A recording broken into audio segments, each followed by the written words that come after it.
Henrique, tô pensando em começar a entrar aqui na parte mais que a galera tá curiosa aqui pra ouvir. Quer falar de BR Partners e cenário, o que que você acha? Bora Vamos começar. pra cima? Vamos, Tu puxa aí? deixa comigo. Bom, o Ricardo contou um pouquinho dessa história e, assim, só a parte profissional eu poderia fazer já algumas 20 perguntas que me deram curiosidade, mas vamos focar aqui no que a galera quer mais escutar nesse momento, já que o mercado começou a andar. Mas antes da gente chegar nessa parte mais de cenário, né, eu queria ouvir um pouco sobre essa reestrutura que você. Não, não é uma reestrutura, na verdade, o que vocês fizeram de 3 anos para cá. Primeiro você comentou sobre o IPO, quem acompanhou o nosso episódio do ano passado, né, do Entre Reis e CEOs aqui com o Thiago Reis, já deve ter escutado um pouquinho desse período.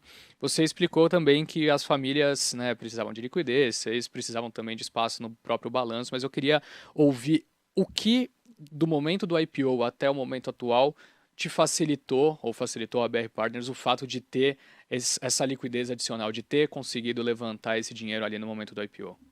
Olha, ajudou muito. Quer dizer, o IPO para nós foi transformacional, né? A gente é uma companhia de sucesso que sempre foi muito rentável, né? A gente levantou, como eu falei, 100 milhões de reais em 2010 e foi até o IPO em 2021 distribuindo dividendos mais de 60% ao ano, né? E mesmo assim a gente levou esse capital que inicialmente era 300 milhões, era 100 milhões de reais para 300 milhões de reais até o IPO puramente com o Façam as resultado do contas. negócio, né? Então, a gente gerou aí ao longo desses 11 anos um resultado muito expressivo. Mas Impressionante. a gente também distribuiu muito dividendo porque a nossa estrutura de remuneração ela é muito baseada no resultado da empresa e no dividendo. Então, a gente, de uma certa maneira, chegou ali em 2021 com um capital de 300 milhões que não era suficiente para atender a necessidade dos nossos clientes em todos os segmentos.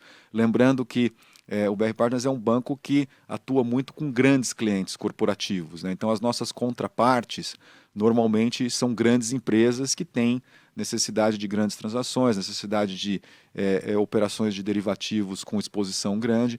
Então, a gente estava muito limitado no nosso capital quando ele era apenas 300 milhões de reais. E Uhum. aí, com o IPO, a gente levantou mais 400, fomos para 700, e isso transformou muito a empresa. Então, a gente anteriormente era muito mais focado na parte de assessoria financeira, né, exclusivamente naquilo que a gente chama de investment banking, que é fusões e aquisições, né, vendas de empresas, também assessoria a conselhos, né, com opiniões, reestruturação de dívida, mas muito assessoria financeira.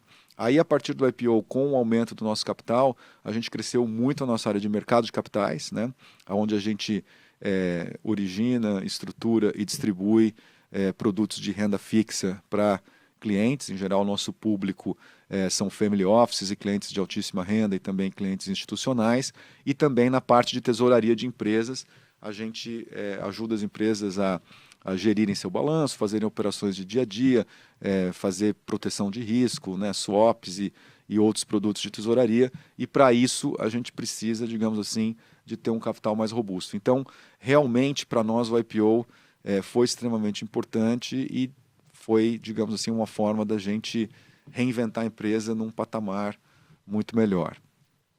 De lá para cá, em termos de operações, assim, você consegue dar um pouco de clareza para a gente o quanto esse capital que vocês levantaram contribuiu para o que vocês entregaram de resultado nesse período? Porque a minha próxima pergunta é referente ao follow-on que vocês também acabaram de realizar. Então, eu quero pegar um pouco de quanto esses eventos de liquidez são importantes para o crescimento da empresa adiante. Exato. Não, ele foi extremamente importante. Obviamente que quando a gente olha, digamos assim, exclusivamente através dos números da empresa, isso está um pouco poluído pelo ciclo de mercado que a gente enfrentou de 2021 para cá, né? Então, o nosso mercado ele tem, assim, a nossa atividade tem componentes cíclicos, né, como a parte principalmente de investment banking, um pouco de mercado de capitais, e a gente de 21 para cá acabou tendo um ciclo bem negativo, né? Eu diria que você teve ali aquela subida de juros de 2,75 para praticamente 14%, né? 14,25%, maior subida de juros num prazo recorde que a gente viu na história recente, e isso afetou muito várias das nossas atividades. Mas mesmo assim, a gente tem conseguido, tendo entrado num ciclo mais negativo, a gente tem conseguido crescer receita, diversificar a nossa receita, né? E realmente melhorar o nosso resultado. Então isso para nós é uma vitória muito grande, porque a gente passou por um momento difícil do ciclo sem ver a empresa encolher, sem ter que fazer demissões, né? Sem ter, digamos assim, queda de resultado ou queda de rentabilidade. Então a gente está muito estruturado para, num momento mais favorável agora desse ciclo, a gente poder ter um crescimento mais robusto, né? Mas eu diria que a gente diversificou muito, né? A parte, por exemplo, de investment bank, que é a parte de assessoria financeira, que representava inicialmente 100% das receitas, e ali por volta do IPO estava próximo a 70%, hoje já caiu para 40 e poucos por cento. Então, isso realmente mostra que as áreas que se beneficiaram do nosso aumento de capital puderam crescer substancialmente aí ao longo desses últimos 2 anos. Isso aí leva uma questão interessante mesmo. Quando eu estava olhando no detalhe vocês ali, fazendo o deep dive, eu vi que, bom, esse negócio que o mercado de capitais é cíclico, a gente sabe bem, né? Aqui no Stock Picker a gente fala muito, inclusive, de certa forma, estamos dentro desse mercado, então a gente entende um pouco disso. Mas, realmente, assim, em relação aos pares, inclusive, quando a gente olha, né, o BR Partners passou super bem por essa fase difícil, né? Você acha que só essa diversificação de receitas foi a resposta para conseguir atravessar tão bem ou tem alguma outra causa que você acha? Não, eu acho que isso foi um fator fundamental para nos ajudar a passar por esse momento mais difícil do ciclo sem sofrer tanto, né, quanto outros players. Se você olhar ali dos IPOs que aconteceram em 2021, a gente é uma das melhores performances, né, considerando inclusive pagamentos de dividendos que têm sido substanciais. A gente está bastante acima ali do valor do IPO. Então, eu diria que foi muito em função dessa diversificação de receitas que veio, digamos assim, substancialmente do aumento de capital, mas também teve outras coisas que a gente diversificou mais por uma decisão de gestão mesmo, né? Por exemplo, reestruturação de dívida, né? Quando chegou em 2021 ali, próximo do IPO, a gente decidiu reforçar o nosso time de reestruturação de dívida, que é uma coisa que a gente sempre fez, né? Mas a gente fez esporadicamente. Aí nós falamos, não, vamos realmente focar para a gente ser um player significativo e disputar a liderança do mercado de reestruturação de dívida, porque a gente tem o expertise e a gente é uma casa onde a gente tem todos os produtos de assessoria financeira e nós não temos os conflitos que os grandes bancos têm para assessorar em reestruturação de dívida, porque obviamente que os grandes bancos são os credores, né? Então eles não atuam nesse segmento. Então a gente compete um pouco mais com empresas pequenas que não têm, digamos assim, a mesma franquia de investment banking que a gente, e a gente tomou essa decisão de investir e contratar mais pessoas, aumentar a nossa equipe, e foi uma decisão muito acertada, que a gente tomou ali no pico do mercado, quando ninguém imaginava que a gente ia ter, digamos assim, essa mudança radical que levaria a mais reestruturações de dívida, mas a gente se preparou para isso e agora a gente está colhendo os frutos, né? Essa área já representa, digamos assim, uma receita relevante para a gente, e eu diria que dentro da área de investment banking foi o que compensou essa queda nas outras atividades, como fusões e aquisições, que, obviamente, em função do ciclo, elas tiveram uma redução ali ao longo de 2022 e também 2023. Se você olhar alguns bancos americanos, inclusive, em 2023, eles estão tendo queda de receita de IB da ordem de 50% a 60%, né? E a gente está mostrando um crescimento também muito em função de ter adicionado uma atividade de reestruturação de dívida de forma mais intensa.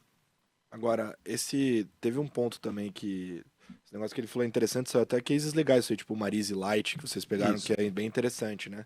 Mas você comentou um ponto antes que eu acho que passou um pouco em cima, acho que era legal a gente esmiuçar um pouco mais, até antecipando uma coisa que a gente ia perguntar pra frente. Muita gente que eu conversei falou muito sobre a cultura de vocês, né? Ser um ponto muito forte, assim, né? Até um analista aí, amigo nosso, falou... Não, é impressionante, assim. Qualquer pessoa de lá que você entrar em contato vai tentar fazer negócio. Qualquer uma. Pra comprar celular.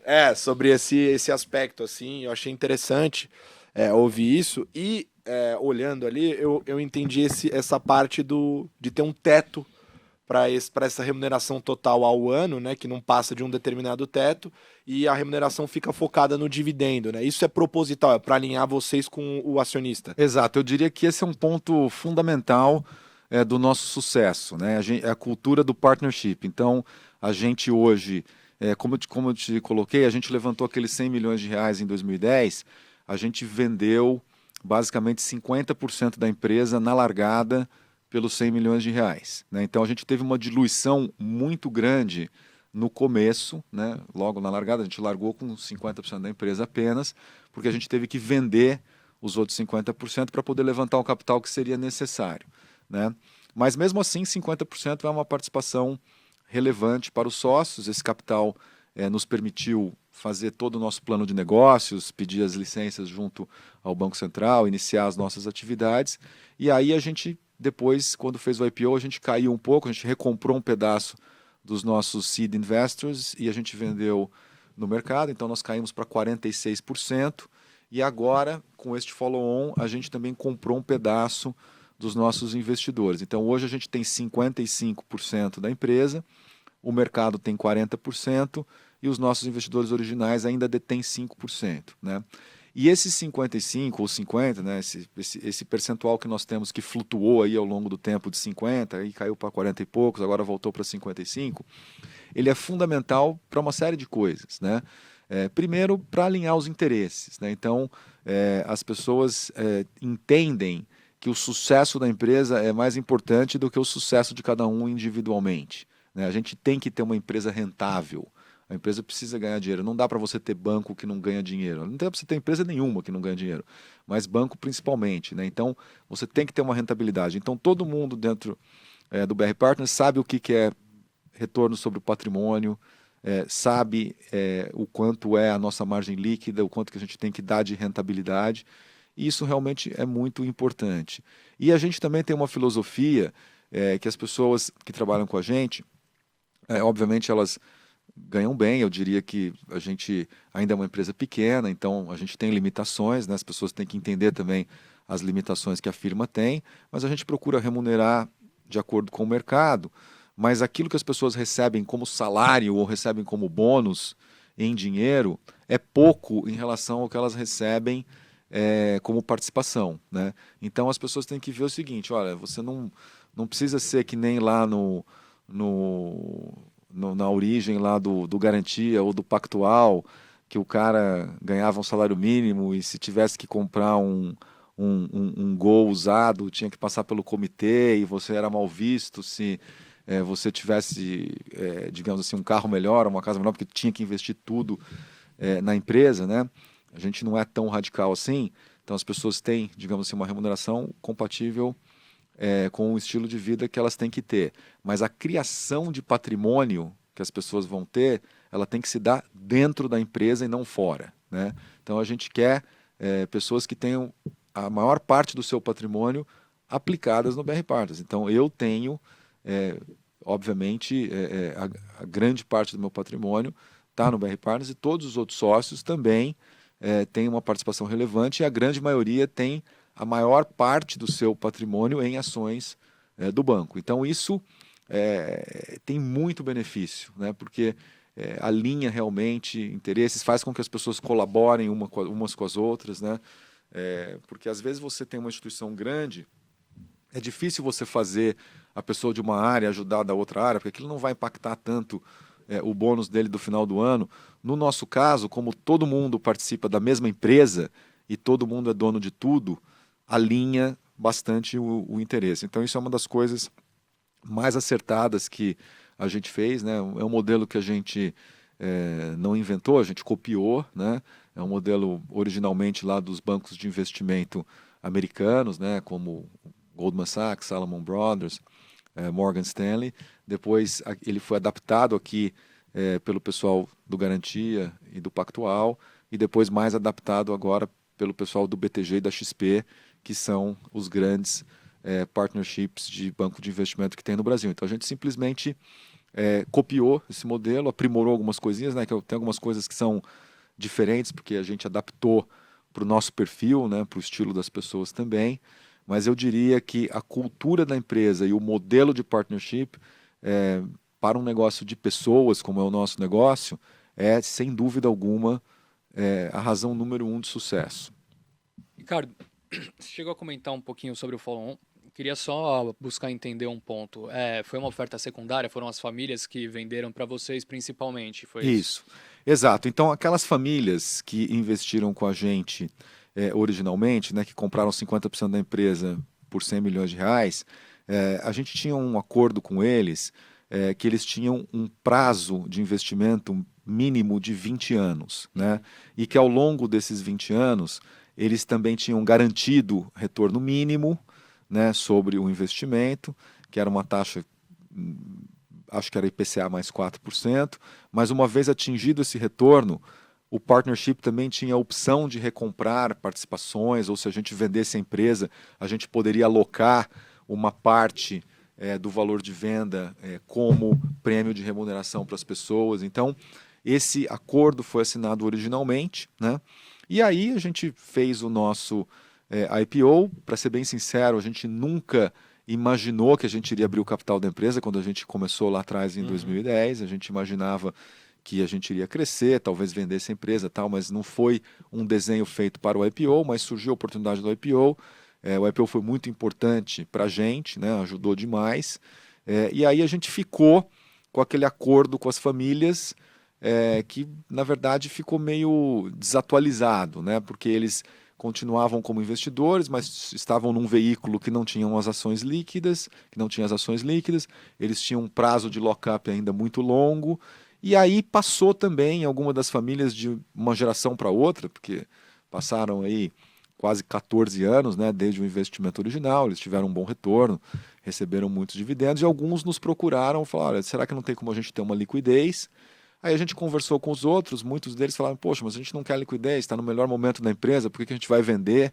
E aí a gente ficou meio fora dessa briga, né? Falei, bom, deixa eles se entenderem ali o que eles querem fazer, mas por um outro lado também, pelo lado da empresa, né, era importante aumentar a liquidez, né? Porque quando a gente fez o IPO, a gente fez na terceira tentativa, né? O mercado na primeira tentativa fechou. Aí na segunda vez a gente nem lançou a operação, porque a gente ia lançar a operação na segunda-feira, e na sexta-feira o Bolsonaro demitiu o Roberto Castelo Branco, que era o presidente da Petrobras, e o mercado deu uma virada, a gente nem chegou a lançar a operação. Aí finalmente, quando a gente fez a operação em junho de 2021, a gente fez uma 476, né? Que era uma operação só para investidor qualificado. Mas como a gente já vinha conversando com o mercado há um bom tempo, a gente tinha várias assets engajadas, e quando a gente fez o IPO, apesar de ser uma operação que não era muito grande, 400 milhões de reais, a gente teve 29 assets de alta qualidade, né? Principalmente brasileiras, investidores long only, que compraram o nosso papel, né? E foi uma distribuição muito boa, a gente ficou muito feliz, e são parceiros, né? Desses 29 que entraram no IPO, 25 estão com a gente até hoje, mas o fato é que a ação não tradeava, né? Negociando muito pouco. E aí a gente estava sempre buscando formas de aumentar a liquidez. E quando 2 dessas 10 famílias que investiram com a gente nos procuraram pedindo liquidez, a gente falou, bom, se eles quiserem vender, talvez seja uma boa a gente fazer um follow-on e dar mais liquidez para o mercado, porque, na verdade, eles não têm nenhum impacto no nosso negócio, não são insiders, são apenas investidores originais lá, eles já tiveram um bom retorno, então deixa agora a ação girar. Aí a gente, com base nas discussões que a gente teve com eles originalmente no acordo que a gente tinha, a gente acabou recomprando uma parte, né? Então subimos a nossa participação do partnership de 46% para 55%, e o resto eles venderam no mercado, dando oportunidade para melhorar a liquidez. E o que a gente viu é que, de fato, mesmo num mercado não tão favorável, né? Agora deu uma melhoradinha, mas a gente passou dias difíceis ali depois do follow-on, a gente viu um aumento na negociação diária das ações bastante significativo, né? A gente está negociando hoje quase 3 vezes, na média, o que a gente negociava antes do follow-on. E aí a gente tem hoje, né, várias outras assets também entraram, e a gente tem hoje aí quase 60 nomes na nossa base, vários também do exterior, porque com um pouquinho mais de liquidez o pessoal de fora também começa a olhar para a gente e acaba tendo o conforto de entrar na nossa ação. E tem um outro lado também que é muito bacana, que na verdade é a grande surpresa que a gente teve com o IPO da BR Partners, que foi o interesse pelos investidores de pessoa física, né? Então hoje a gente tem praticamente 27 mil CPFs na nossa base, que é um número expressivo para uma empresa do nosso tamanho e com a nossa liquidez. E o que é mais curioso é que mesmo com toda a dificuldade que teve o mercado, a gente tem visto um crescimento nesse número de CPFs. Ele é muito estável. E a outra coisa também, o pessoal critica muito o varejo. O varejo fica flipando, não sei o que e tal. O nosso investidor, mais de 80% do nosso investidor pessoa física está com a gente há mais de um ano, né? Então, assim, isso é uma coisa muito bacana, porque eu acho que as pessoas se identificam com a empresa, né? A gente é uma proposta que combina uma boa rentabilidade com um crescimento e um alto pagamento de dividendos. Então, falo para o nosso investidor aí que eu praticamente só ganho dividendo. Para ficar tranquilo que se não tiver dividendo, você não tá ganhando, também não tô. Se não tiver dividendo, eu não vou ganhar nada. Pode ficar tranquilo, não vou conseguir pagar minhas contas no final do mês. Então, é isso que a gente busca, né? Manter a empresa sempre rentável. Então, essa combinação do modelo de partnership com a cultura de resultados, né? E com a cultura de negócios, eu acho que é muito saudável para qualquer empresa e no nosso caso é fundamental. E vários dos seus investidores estão acompanhando aqui no chat, estão mandando perguntas, mas eu fiquei com uma curiosidade, porque você disse que durante vocês fizeram um IPO e aí a liquidez das ações não era tão alta, a gente viu com esse follow-on um aumento acontecer, mas foi um follow-on para dar liquidez ali para as famílias e para vocês também aumentarem a participação dentro da própria casa, né? Vocês têm algum plano ou têm, em algum momento adiante, não sei, estipulado a possibilidade de repente fazer um follow-on primário para dar ainda mais espaço para aumentar a liquidez das ações? Então, eu acho que o caminho é esse, né? No momento, a gente tem uma capitalização que está bastante adequada para o nosso nível de atividade. Então, a gente não tem assim uma necessidade de capital de falar, vamos fazer um follow-on proximamente para poder trazer mais capital, porque é importante para o negócio. Eu acho que não é necessário. A gente aguenta, digamos assim, quase que dobrar o tamanho da empresa com o capital que a gente tem hoje. Mas o caminho é esse. Eu diria que tudo dando certo, né, as coisas correndo bem, a gente vai por aí mesmo, né? Tomara que a gente consiga fazer um follow-on primário aí direcionado ao mercado de varejo. É uma coisa que a gente gostaria muito de fazer para dar também oportunidade para o nosso investidor pessoa física que tem sido tão fiel a gente de comprar numa oferta, né? As ofertas que a gente fez, elas foram distribuição exclusivamente para investidores qualificados, institucionais, então o varejo não pôde participar, né? Mas o varejo tem absorvido muito liquidez, a gente tem hoje praticamente 40% do float da companhia está na mão de pessoas físicas, né? Então a gente está muito atento a isso e aí com a responsabilidade de honrar a camisa aí e fazer com que o nosso investidor, pessoa física, continue satisfeito.